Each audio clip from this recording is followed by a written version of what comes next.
Baik, teman-teman, saat ini kami berada di Medan dengan Ketua Umum JMSI yang juga pengamat politik global, Dr. Teguh Santosa. Sore ini kita berbincang banyak tentang geopolitik dunia setelah Donald Trump kembali terpilih menjadi Presiden Amerika. Ya Bang ya? Kita coba. Kita coba. Bang Teguh Santosa ini merupakan dosen yang juga mengampu mata kuliah hubungan internasional di Universitas Syarif Hidayatullah ya Bang? Universitas Islam Negeri Syarif Hidayatullah. Oke, gak usah lama-lama Bang. Kita langsung masuk aja ke topiknya. Donald Trump untuk kedua kalinya kembali terpilih menjadi Presiden Amerika. Ya, banyak sih yang bilang kalau Presiden Amerika itu berarti Presiden dunia kan seperti itu. Sebenarnya akan seperti apa efeknya ke politik global ketika Donald Trump kembali menduduki kursi nomor 1 di Amerika? Oke, mungkin yang pertama kita harus garis bawahi dulu adalah tadi yang sempat dirimu sebut, ada anggapan bahwa Presiden Amerika Serikat itu adalah Presiden dunia. Nah, anggapan ini mesti kita koreksi dulu. Presiden Amerika Serikat adalah Presiden Amerika Serikat. Yang artinya sosok eksekutif tertinggi di Amerika Serikat yang bertanggung jawab untuk memperjuangkan kepentingan nasional Amerika Serikat. Entah itu di dalam negeri, domestik, entah itu di arena internasional, global. Jadi tadi, kalau kita ini sudah sepakati, maka Presiden Amerika Serikat itu adalah presiden yang akan membela kepentingan Amerika Serikat. Ya. Nah sekarang, banyak orang yang kemarin misalnya menjelang pemilihan presiden itu, memperbincangkan tentang mana yang kira-kira akan lebih baik bagi dunia, bagi kawasan, atau bagi negara-negara tertentu. Apakah bila Kamala Harris yang menang, atau apakah bila Donald Trump yang menang, begitu ya. Nah, tapi tadi dengan bottom line bahwa yang sedang kita bicarakan ini adalah sosok Presiden Amerika Serikat, maka sebetulnya menurut saya kita tidak boleh juga membayangkan bahwa mereka adalah kunci dari perdamaian dunia. Kan nanti kita akan tiba pada penyesalan-penyesalan baru, ya kan? Karena Amerika Serikat tentulah seperti negara-negara dengan kekuatan besar lainnya, baik secara ekonomi maupun militer, mereka memiliki keinginan, dan ini sah-sah saja, untuk lebih agresif di panggung global. Ya. Dengan demikian artinya apa? Mereka memiliki kecenderungan yang sangat kuat untuk dalam tanda petik atau tanpa dalam tanda petik memaksakan agendanya. Agenda ekonomi ataupun agenda yang lain politik misalnya. Nah, tapi memang orang membanding-bandingkan antara Kamala Harris dari Partai Demokrat dengan Donald Trump dari Partai Republik. Yang orang bandingkan ini banyak. Yang pertama tentu kedua individu. Kamala Harris dianggap sebagai sosok baru walaupun dia adalah wakil presiden petahana kemarin. Sementara Donald Trump juga dianggap sosok baru walaupun dia pernah jadi presiden sebelumnya. Nah, tapi masing-masing orang ini dengan karakternya yang khas, yang kontras, ya, dibandingkan mana yang kira-kira akan lebih tenang dalam foreign policy dan seterusnya. Juga yang dibanding-bandingkan itu adalah kubu pemikiran yang mereka miliki. Misalnya karakter politik Partai Demokrat itu sering dikontraskan dengan karakter politik Partai Republik. Partai Republik misalnya cenderung untuk inward looking, cenderung untuk mementingkan urusan-urusan yang sifatnya terkait dengan fondasi politik dalam negeri. Berbeda dengan Partai Demokrat di Amerika Serikat yang dianggap lebih outward looking, lebih agresif. Karena mereka merasa harus memperjuangkan nilai demokrasi dimanapun adanya negara itu. Jadi bukan cuma di Amerika Serikat, di negara lain juga nilai demokrasi itu harus tumbuh gitu. Nah kadang-kadang kita sering memperhatikan dalam situasi ketika Amerika Serikat dipimpin oleh elit Partai Demokrat inilah, maka mereka terlihat lebih eksesif penggunaan kekuasaannya, lebih eksesif upayanya untuk membangun negara lain gitu ya. Ya tentu saja ini generalisasi yang barangkali berlebihan juga, karena ada nanti kita lihat satu masa ketika yang berkuasa Partai Republik Amerika Serikat justru lebih agresif ya, yaitu ketika zaman Bush Junior ya. Bush Junior dari Partai Republik, tapi di situ kita lihat ada pertarungan yang cukup sengit, perang yang cukup sengit di Asia Tengah ya, terutama di Afghanistan gitu. Ya. Nah, itu dulu barangkali. Oh, seperti itu, Bang. Oh, ada. Sudah. Ada kopi. Kopi kita, Bang. Waduh, ternyata disediakan kopi juga ngomong di acara Jodris ini. Ada kopinya juga ya. Ada kopinya juga. Oke. Bang, tapi kan terima kasih. Abang sudah sering berbicara mengenai geopolitik, misalnya hubungan Indonesia dengan kawasan di Semenanjung. Dengan masuknya Trump ini kan secara umum nih dunia akan ada efeknya lah, saya kira, Bang, sosok dia. Indonesia saat ini baru terpilih juga Presiden Prabowo. Selama ini kan kiblatnya kemana gitu. Nah, kira-kira menurut Abang ini kan seperti apa ini pengaruh dari Trump ini? Apakah dari sisi hubungan kita ke China dan negara-negara lain di kawasan seperti apa, Bang?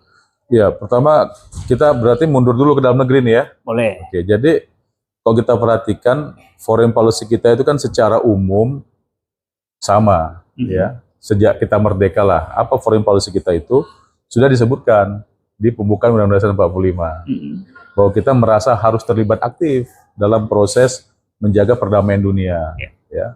Berdasarkan perdamaian abadi dan sosial gitu ya. Nah, kemudian nanti kita punya istilahnya itu slogan foreign policy kita itu yang sering dibicarakan, namanya bebas aktif ya. Itu didasarkan pada kenyataan bahwa ketika negara kita ini berdiri dan mendapatkan kedaulatan, dunia sedang berada di depan atau persis hendak memasuki satu era yang kita kenal dulu dengan nama Perang Dingin. Perang Dingin, pertarungan politik, ekonomi, kemudian artikulasi agregasi kekuasaan militer juga di antara blok barat dan blok timur. Nah, jadi bebas aktif itu dulu konteksnya itu bahwa kita tidak merupakan bagian dari blok politik timur, Pakta Warsawa, juga tidak merupakan bagian dari blok politik barat ya, Atlantik Utara, Pakta Pertahanan Atlantik Utara, NATO ya. Nah, tapi kita ada di tengah, menawarkan posisi kita sendiri, ini yang kemudian berkembang menjadi gerakan non-blok ya, bersama dengan negara-negara lain yang baru merdeka di era dekolonisasi 1945 sampai 1955. Nah, itu tema umum foreign policy kita, kebijakan luar negeri kita. Nah, kalau kita lihat, tentu ketika zaman berubah, ada juga penyesuaian-penyesuaian ya. Misalnya Pak SBY dulu, dia punya ya katakanlah semacam nilai tambah gitu ya dari foreign policy yang bebas aktif tadi, plus dengan sikap thousand friends zero enemy. Itu yang sempat rame ya, mengatakan bahwa 1000 teman tuh harusnya kita punya ya, bahkan masih kurang. Ya. Tapi kalau punya musuh satu aja itu kebanyakan, jadi harus zero enemy. Karena ketika itu ya, ketika Presiden SBY berkuasa, Indonesia memasuki satu era baru. Era baru ini yang sering disebut sebagai multipolarisme baru. Jadi kalau zaman Perang Dingin ada bipolarisme, ada dua polar yang berhadap-hadapan, blok barat dan blok timur. Kemudian setelah blok timur bubar tahun 91, kita berada pada unipolarisme, ketika Amerika Serikat menjadi polisi dunia, dia sendirian karena blok timurnya udah hilang gitu. Nah, tapi di awal-awal tahun 2000, ya termasuk 2004 ketika Presiden SBY baru berkuasa, muncul kekuatan-kekuatan ekonomi dan kekuatan-kekuatan politik baru di dunia. Maka sering disebut sebagai multipolarisme baru. Nah, dalam situasi multipolarisme baru ini, situasi global itu digambarkan seperti laut yang sedang bergelora karena badai. Nah, maka lahirlah istilah navigating the turbulence ocean. Jadi mencari arah di tengah laut yang sedang turbulence. Maka kalau misalnya kita membayangkan diri kita ini adalah perahu, ya, kemudian terjebak oleh badai yang mematikan, di dalam perahu itu ada kita dan lawan kita. Maka kita nggak boleh juga bermusuhan dengan lawan, karena badai itu lebih mematikan, gitu kira-kira. Maka lahirlah itu pikiran-pikiran, thousand friends zero enemy, karena badainya ini sesuatu yang kita belum pernah hadapi kan. Kalau bipolarisme atau perang dingin kita hadapi sejak tahun 45-47 lah ya, sampai 91 kita kenal karakternya. Kemudian unipolarisme ya mungkin 1 dekade lah ya setelah Soviet bubar. Nah, tapi multipolarisme ini dengan agresivitas yang baru muncul di banyak tempat ini kan sesuatu yang belum pernah terbayangkan di sejarah yang kita jalani gitu. Nah, maka pemerintahan SBY ketika itu mengambil model itu. Nah, kemudian kita lihat juga pemerintahan Pak Jokowi juga dia punya karakter sendiri yang coba dia bangun selain tadi politik bebas aktif. Nah, sekarang kita masuk ke chapter baru nih, ya, Pak Prabowo.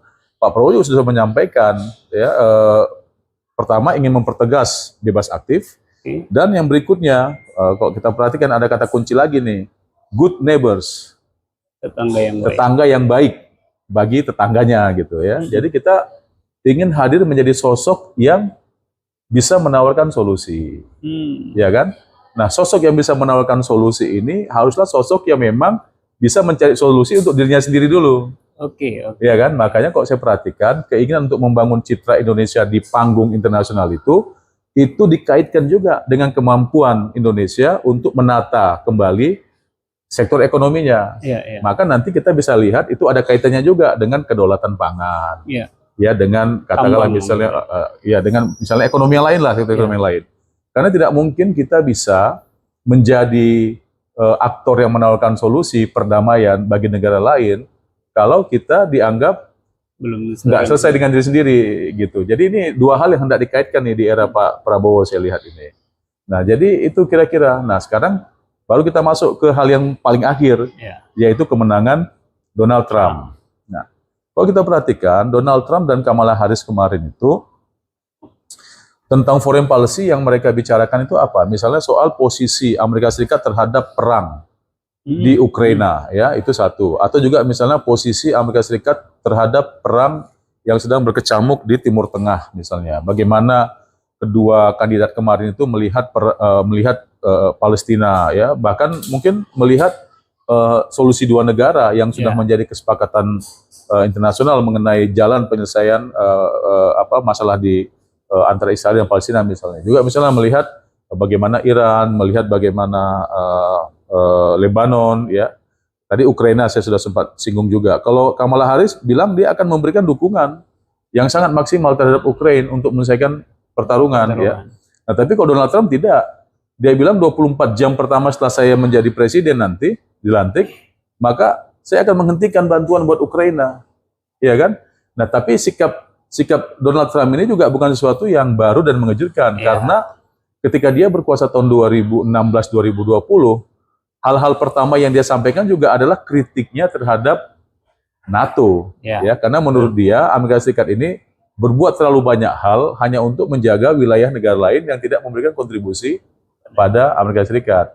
Nah, di sisi lain ini tentu menawarkan satu penyelesaian, ya, bahwa akan terjadi peredaan ketegangan misalnya di Ukraina antara Rusia dan Ukraina gitu ya, dan barangkali juga bisa menyenangkan atau barangkali juga bisa membuat negara-negara Eropa yang lain juga sedikit banyak akan, saya nggak tahu, mungkin dalam hati akan senang juga, ya, karena kalau kita perhatikan sekarang ketegangan atau perang yang masih berkecamuk antara Rusia dan Ukraina ini kan sesungguhnya adalah peperangan antara Rusia melawan NATO, ya.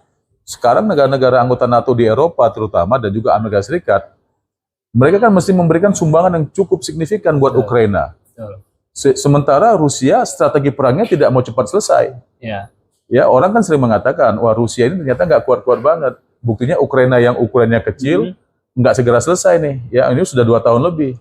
Nah, tapi jangan-jangan memang Rusia sengaja melakukan hal itu dan dia membiarkan Ukraina ini menjadi semacam lubang yang digunakan oleh Eropa, NATO dan juga Amerika Serikat untuk memberikan bantuan terus. Jadi dari lubang inilah dia menyedot darah Eropa begitu, ya kan?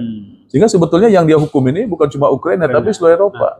Ingat, negara-negara Eropa sedang dalam situasi yang tidak baik juga secara ekonomi. Sehingga bantuan yang diberikan oleh negara-negara NATO di Eropa terhadap Ukraina itu mengganggu kepentingan rakyat sendiri. Ya, jadi boleh juga nih strategi Rusia ini. Makanya kalau misalnya Donald Trump menghentikan bantuan buat Ukraina dan akhirnya harus ditemukan jalan perdamaian antar Ukraina dan Rusia, jangan-jangan negara Eropa yang lain senang gitu, iya kan? Berakhirlah sudah kita kerja bakti buat memperkuat Ukraina begitu, jangan-jangan gitu. Nah, sekarang kita lihat bagaimana sikapnya terhadap isu di Gaza misalnya. Ya. Nah, kedua orang ini kelihatannya tidak terlalu berbeda, ya, tidak terlalu berbeda, memiliki hubungan komitmen yang sama. Dan juga enggak aneh, ya, karena kita tahu lobby Israel di Amerika Serikat cukup kuat. Saya bandingkan ya, bahkan Barack Obama misalnya. Barack Obama yang dianggap sebagai presiden paling humanis dalam sejarah yang kita alami, salah satu sumpahnya adalah membela kepentingan Israel.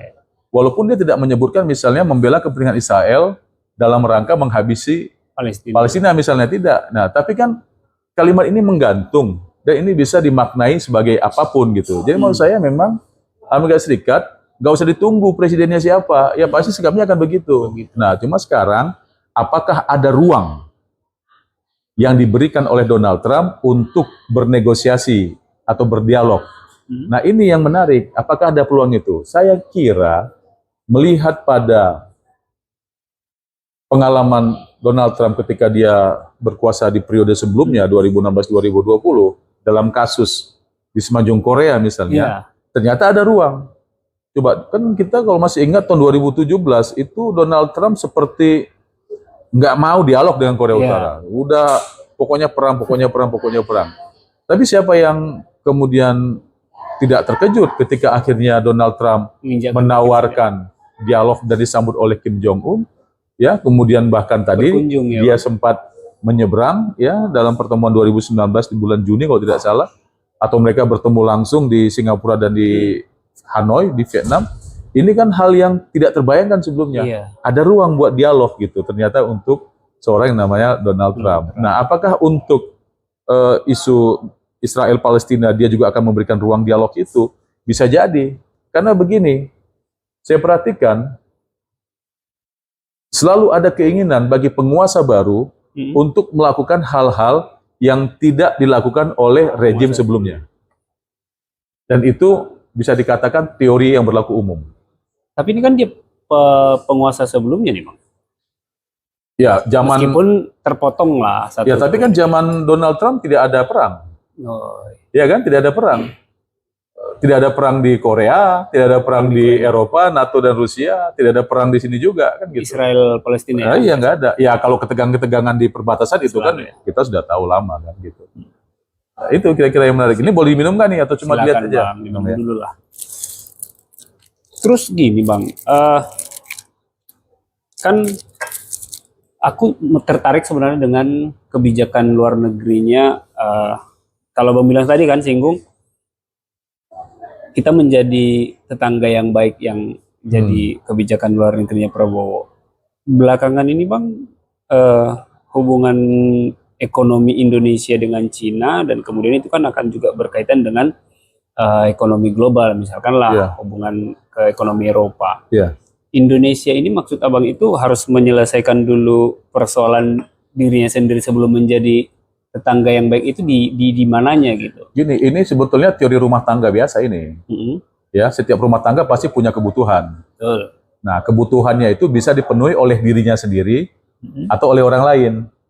Iya kan?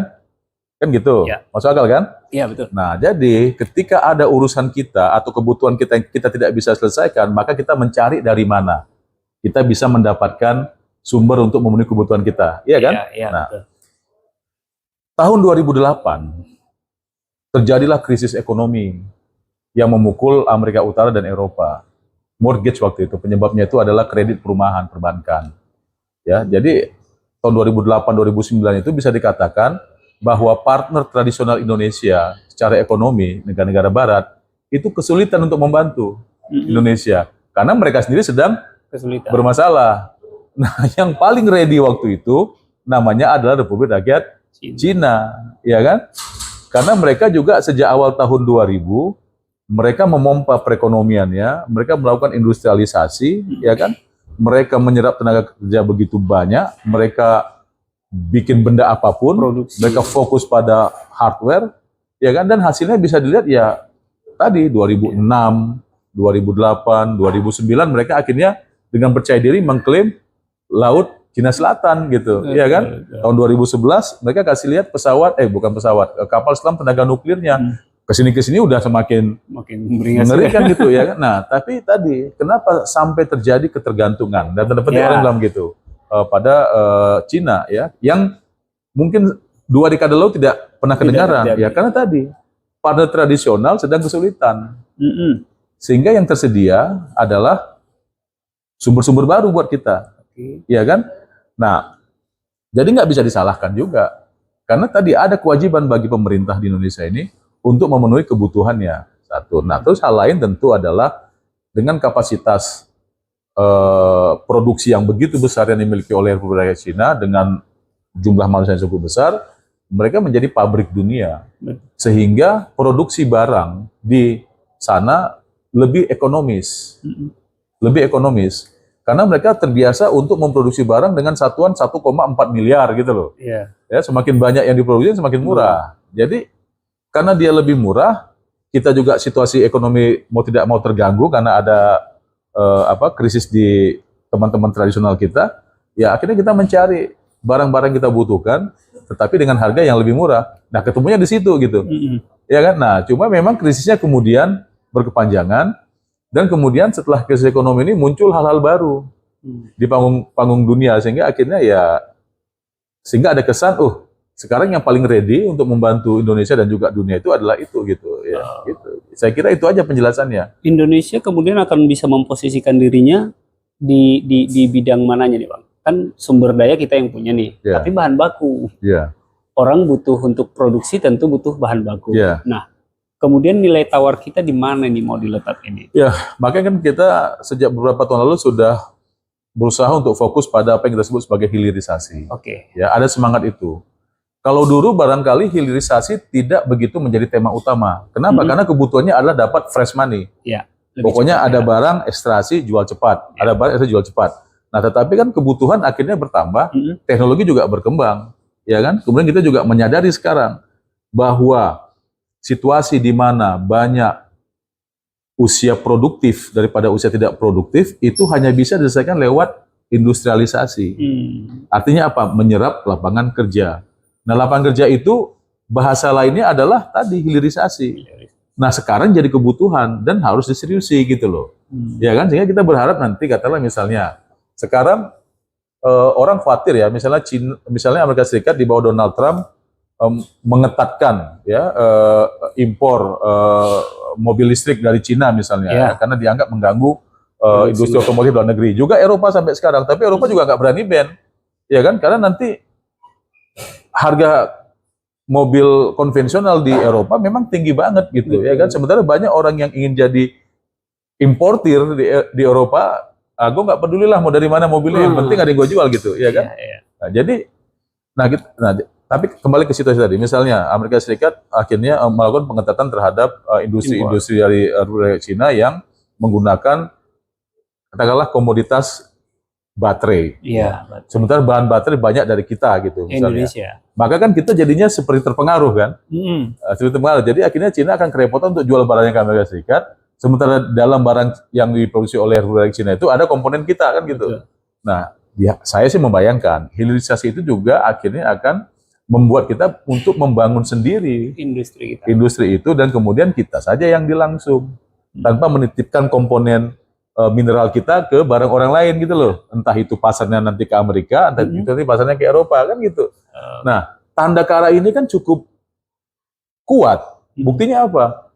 Presiden Prabowo naik mobil buatan Pindad, walaupun ada unsur Komponen. Korea Selatan ya kan begitu. Nah, tapi itu kan semangat yang diwujudkan bahwa kita harus membuat barang sendiri gitu. Saya pikir itu yang perlu sama-sama dipahami dan saya kira arahnya akan ke arah situ. Oke.